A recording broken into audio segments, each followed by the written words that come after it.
आणि एक गोष्ट लक्षात ठेवा, देवयानी तुमची सून आहे, या घरची सून आहे. तिचा अपमान यापुढे सहन केला जाणार नाही. विक्रम सर, एक मिनिट प्लीज. आणखी एक, या घरावर जेवढा तुमचा अधिकार आहे तेवढाच अधिकार आमच्या दोघांचाही आहे. देवयानीचाही तितकाच हक्क आहे. हे परत तुम्हाला सांगण्याची वेळ आमच्यावर आणून देऊ नका. वाटल्यास ही शेवटची वॉर्निंग समजा.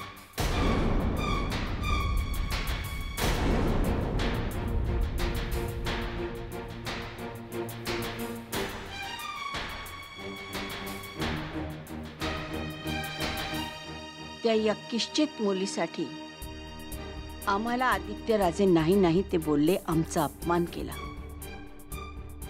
आम्ही त्यांच्या आई असूनही आदित्य राजे आमचा मुलाहिजा ठेवत नाही. आम्हाला शक्य असतं तर त्या भिकारड्या पोरीला कधीच या घरातून उचलून फेकून दिलं असतं, पण ते शक्य नाहीये. आदित्य राजे तिच्यात चांगलेच गुरफटले आहेत. खास आमच्या गळ्यात असा अडकलाय की गिळताही येत नाही आणि थुंकूनही टाकता येत नाही. पण गप्प बसूनही चालणार नाही. लवकरात लवकर काहीतरी करायला हवं. अशी परिस्थिती निर्माण करायला हवी की देवयानीला या घरात जगणं असह्य झालं पाहिजे आणि ती स्वतःच हे घर सोडून निघून गेली पाहिजे. आता तसंच करायला हवं.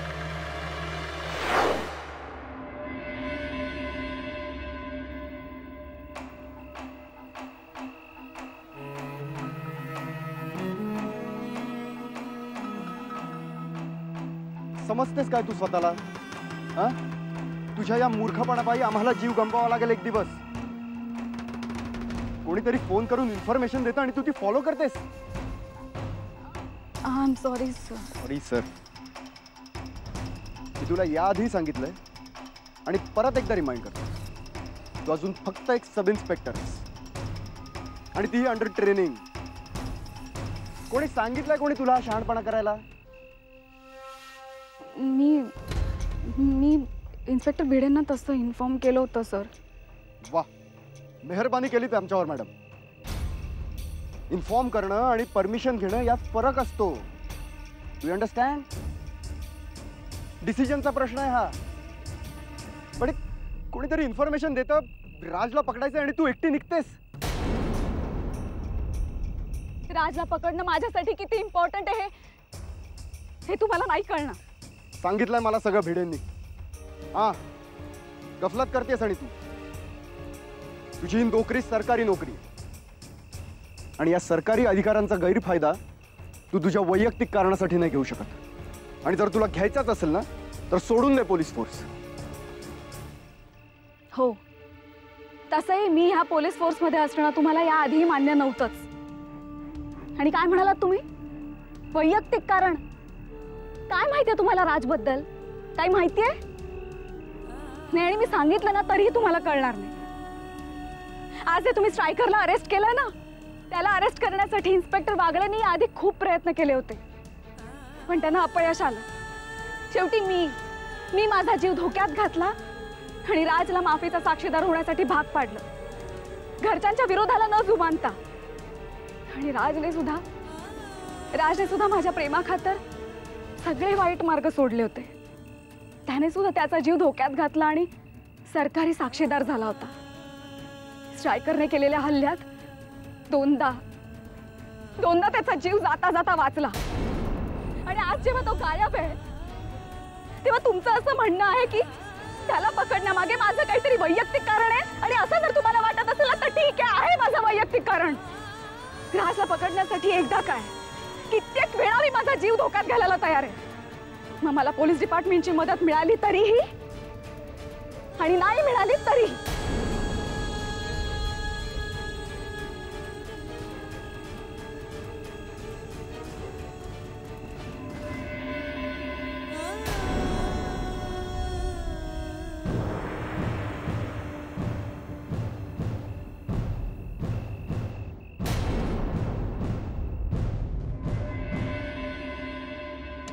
कुठेतरी काहीतरी चुकतंय असं नाही का वाटत तुला? कशाबद्दल बोलतेस तू? वहिनींबद्दल. त्या जितक्या खुश असायला हव्यात ना तितक्या दिसत नाहीत. काहीतरीच बोलतेस तू देवानी. काहीतरीच नाही विक्रम.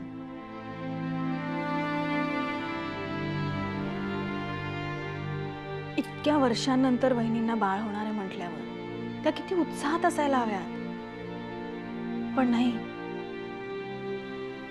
त्यांचं काहीतरी बिनसलंय. सतत त्यांना कसली तरी काळजी लागून राहिली असंच वाटतं. देवानी आम्ही वहिनींना रोज बघतो, पण आम्हाला असं कधीच काही जाणवलं नाही. या गोष्टी तुम्हाला पुरुषांना ना कळत नाहीत. आम्हाला बायकांना एक वेगळाच सिक्स सेन्स असतो. तुमच्या आधी ते आम्हाला कळतं.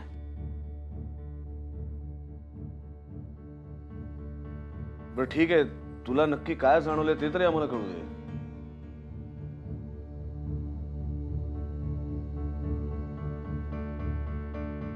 हे बघ विक्रम, मला असं वाटतं की त्या सतत खुश आहेत असं दाखवण्याचा प्रयत्न करत असतात. चेहऱ्यावर हसू आणण्याचा प्रयत्न करत असतात, पण तसं नाहीये.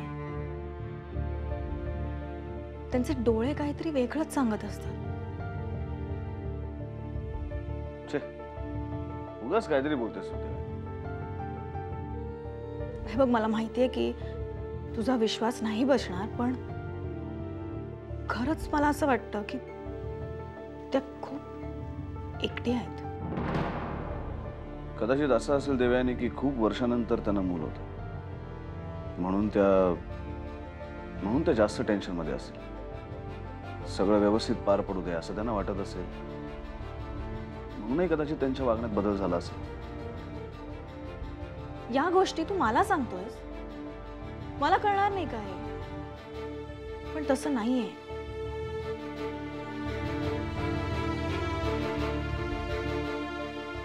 आज मी वहिनींच्या पाठोपाठ घरात आले ना, तेव्हा साईमा त्यांना काहीतरी सांगत होत्या. साईमांचा सूर खूप वेगळा होता आणि मग मला पाहिल्यावर त्या गडबडल्या आणि मग त्यांनी विषयच बदलला. साईमा, त्यांच्याबद्दल काही सांगू नको, त्यांना सवयच आहे. याआधी वहिनींना मूल होत नव्हतं तेव्हा खूप टोमणे मारायच्या वहिनी. आताही दमात घेत असते आणि वहिनींना पण सवय या गोष्टी. जाऊ दे सर, तू विचार करू नकोस. झोप आता, रात्र झाले, आम्हाला कामावर जायचं आहे.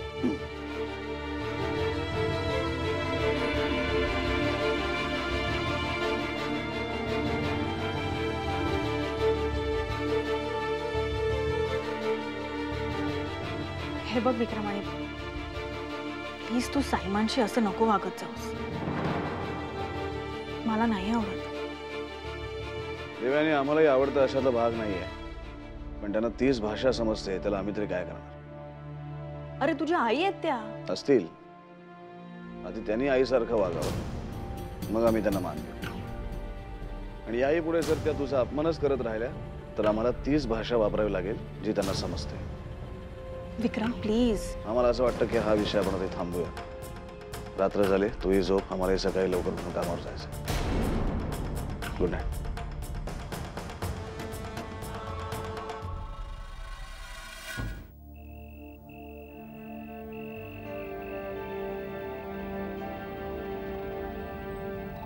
साक्षी थांब. साक्षी थांब.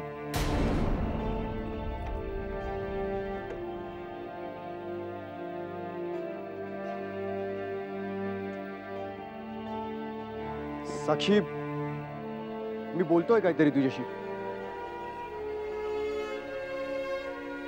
साक्षी, हे बघ, इकडे रिक्षा टॅक्सी काही मिळणं मुश्किल आहे. तू माझ्या बरोबर चल.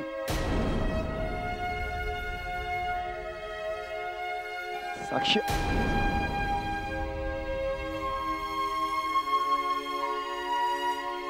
मी तुला घरी सोडतो. मी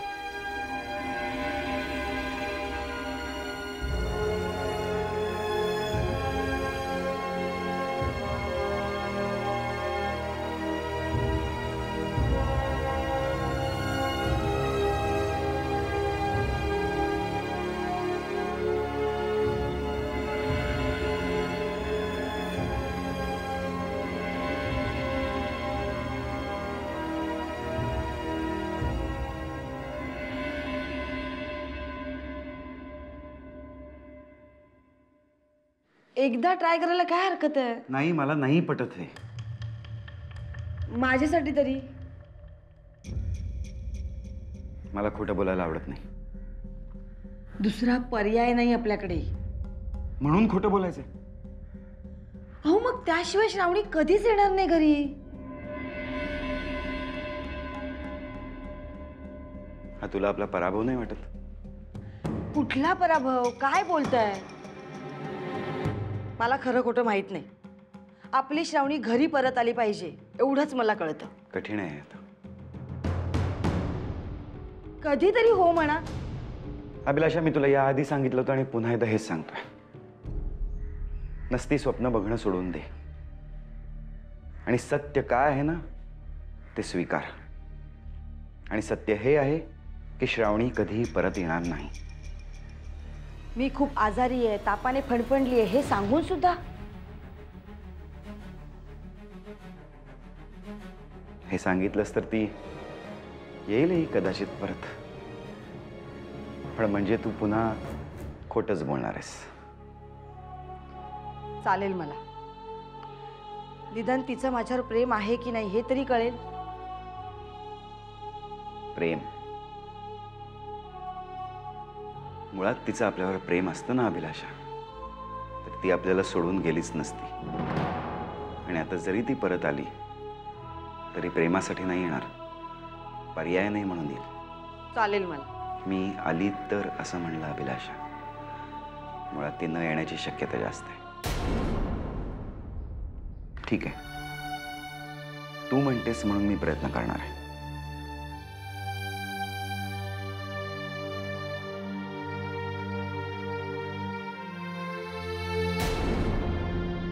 उचलला का?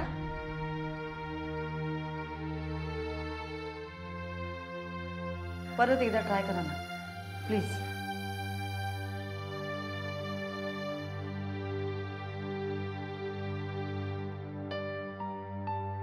लागला?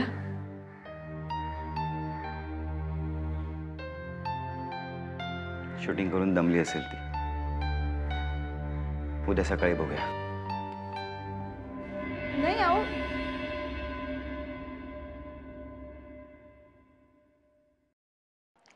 विक्रम, आपण आज जुन्या घरी जाऊन येऊया.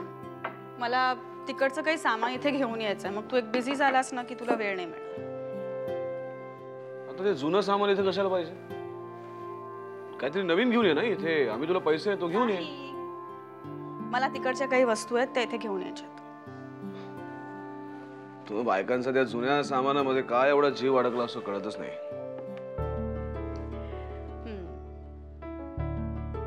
आमच्यासाठी त्या फक्त वस्तू नसतात, त्यात आमच्या भावना गुंतलेल्या असतात.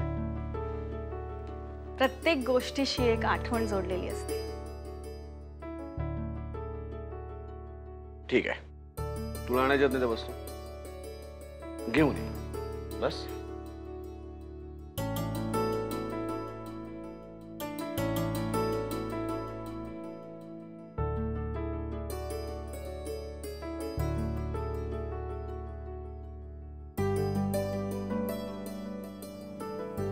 काय? थँक्यू. वेलकम.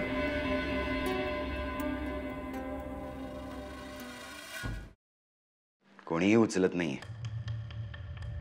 असं का वागते ही मुलगी?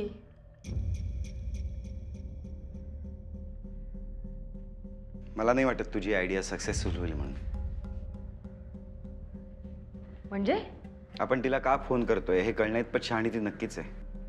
मला वाटतं तिचा फोन तिच्या जवळ नसेल किंवा सायलेंटवर असेल. अभिलाषा, अजून किती फसवणार आहे स्वतःला? हे नसते तर्कवितर्क लढवण्यापेक्षा एकदा समजून घे ना. श्राऊला आता आपली गरज नाहीये. माझ्यासाठी परत फोन करा ना प्लीज. एकदाच. एकदा नाही 50 वेळा करतो अभिलाषा, पण तुझ्या समाधानासाठी.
हॅलो बाबा. बाबा मी शूटमध्ये आहे, मी नंतर फोन करते. शाहू, महत्वाचं काम होतं म्हणून फोन केलाय. मला बोलायचं तिच्याशी, द्या ना. हॅलो बाबा थांबा. मला आईशी अजिबात बोलायचं नाहीये, कारण तुम्हाला माहिती आहे ती इमोशनल ब्लॅकमेल करण्यात एक्सपर्ट आहे. बरं काय महत्वाचं काम होतं ते सांगा. नाही काही नाही, तुला जे वाटलं तेच खरं आहे शाहू. शाहू, तू का आम्हाला शिक्षा देतेस? बाबा ही शिक्षा नाहीये, ही आपण एकमेकांबरोबर केलेली तडजोड आहे, जी प्रॅक्टिकली करेक्ट असल्यामुळे आपण ती एक्सेप्ट केली आहे. आणि तसंही मला माझे निर्णय बदलायला आवडत नाही आणि कोणी ते बदलावे असंही मला वाटत नाही. मी तुला तुझा निर्णय बदलायला सांगतही नाही, पण तुझ्या आईची परिस्थिती काय आहे एवढंच सांगतोय.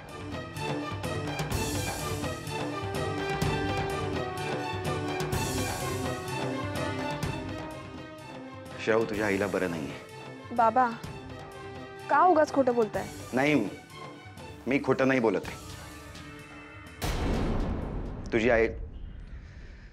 तुझ्या आईची अवस्था खरंच खूप गंभीर आहे म्हणून सांगतोय. काय झालं बाबा? तापाने फणफणली ती, पोटात अन्नाचा कण नाहीये. डॉक्टर आले होते, त्यांनी तपासलंय. त्यांचं म्हणणं आहे की मानसिक धक्क्यामुळे हे सगळं झालंय. हे बघ शाहू, आमच्यापासून लांब जाणं हा तुझा हट्ट होता, जो तुझ्या बाकी सर्व हट्टांसारखाच आम्ही पूर्ण केला. पण आज वडील या नात्याने मुलीवरचा हक्क म्हणून सांगतोय. शाहू, आता आमचा हक्क महत्वाचा का तुझा हट्ट हे तू ठरव. ठेव फोन. बाबा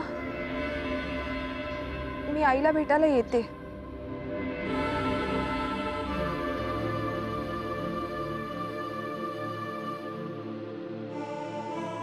ये, आम्ही वाट बघतोय.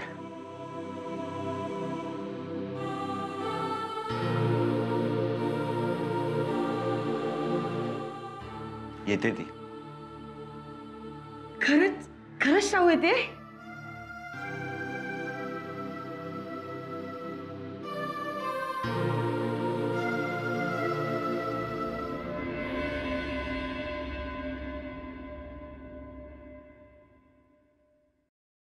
थांबा बाईसाहेब, तुम्हाला आज सोडायचं नाही असा हुकूम दिलाय मला.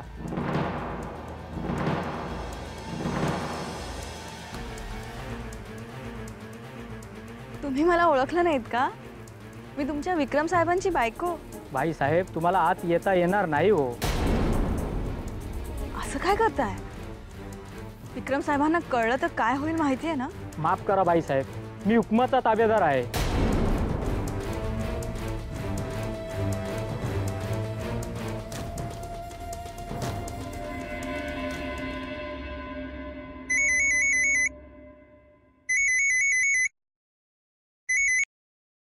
हाँ बोल. विक्रम, आपल्या घराचा वॉचमॅन मला आत येऊ देत नाहीये. काय तुला अडवायची त्याची हिंमत कशी झाली? तो म्हणतोय की त्याला तसा हुकूम देण्यात आलाय.